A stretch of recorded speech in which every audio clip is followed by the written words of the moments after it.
Hello everyone, welcome back to my channel. সবাই কেমন আছেন? আশা করি অনেক ভালো আছেন বন্ধুরা। চলে আসলাম আর একটা বরাবরের মতো গ্রামীণ জীবনের ব্লগ ভিডিও নিয়ে। বন্ধুরা দেখো, গাছ থেকে একদম তরতাজা ধুন্দুল বা পোল্লা যাই বলো, এই সবজিটা কেটে আজকে মাছ রান্না করব। আর কি করব সব কিছু তোমাদের সাথে শেয়ার করব বন্ধুরা। দেখো, নিজেদের গাছ থেকে কিন্তু এরকম তরতাজা সবজি কেটে রান্না করলে সেই তরকারির মজাই আলাদা। আচ্ছা বন্ধুরা, ভিডিও শুরুতে ছোট্ট একটা অনুরোধ থাকবে, ভিডিওতে প্লিজ একটা লাইক দিও, আর চ্যানেলে নতুন হয়ে থাকলে চ্যানেলটা সাবস্ক্রাইব করে পাশে থাকা বেল বাটনটা অন করে দিও। দেখো, ধুন্দুলগুলো পারলাম, 3টা বড় বড় হয়েছে, গাছে আরও ছোট ছোট রয়েছে।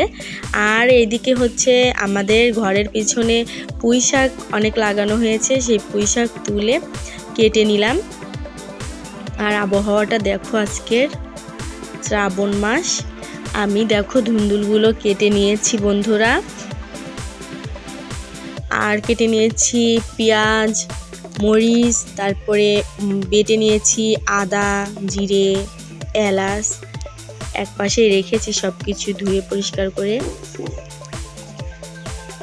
আর তোমাদের দেখিয়েছিলাম গত 2 দিন আগে একটা ভিডিও, আমাদের পুকুর থেকে মাছ ধরে সেটা ভেজে খেয়েছিলাম, আর বাকি মাছটা দিয়েই কিন্তু আজকে হচ্ছে এই ধুন্দুলটা রান্না করব বন্ধুরা। সেদিন তো শুধু ভাজি করেছিলাম, আজকে দেখো রান্না করব। এগুলো একটু বড় বড় সাইজ, মাঝখান দিয়ে আমি হচ্ছে ঢুম করেছি। দেখো আবহাওয়াটা দেখাইতে দেখাইতে দেখো, এদিকে বৃষ্টি কিন্তু অলরেডি পড়তেছে। এখন শ্রাবণ মাস, এই বৃষ্টি, এই রোদ, এই মেঘলা আকাশ, এমনটাই কিন্তু হয়। আর এর মধ্যে আমি রান্নার জন্য সব কিছু রেডি করতেছি। যাই হোক বন্ধুরা, আমার কিন্তু রান্না এদিকে প্রায় শেষ। দেখো, আর আমার যেহেতু চ্যানেলটা ব্লগিং চ্যানেল, আমি হচ্ছে রান্নার রেসিপি দিচ্ছি না তোমাদের, কিন্তু আমি কি করতেছি সারাদিন কি করলাম সেগুলোই শেয়ার করছি আসলে। দেখো, আর তরকারি কালারটা কতটা সুন্দর লাগছে, জানি না তোমাদের কাছে কেমন লাগতেছে। দেখো কালারটা কিন্তু ভীষণ সুন্দর। আর এভাবে কিন্তু এই ধুন্দুল দিয়ে মাছ রান্না করলে ভীষণ মজা লাগে। আর এই মাছের কিন্তু ডিম হয়ে গেছে দেখো বন্ধুরা, আমি ডিমও এর ঝোলের মধ্যে দিয়ে দিয়েছি। অনেক মজা লাগে আমার মাছের ডিম। তরকারিটা কেমন হয়েছে অবশ্যই কিন্তু জানাবে বন্ধুরা। একদম পুকুরের তরতাজা মাছ আর গাছের একদম ফ্রেশ সবজি। আর গরম গরম ভাত রান্না করা হয়ে গেছে। আর এখানে আমি কি করেছি বন্ধুরা, এটা হচ্ছে কাঁঠালের বিচি ভর্তা। এটা কিন্তু ভীষণ মজা লাগে গরম ভাতের সাথে।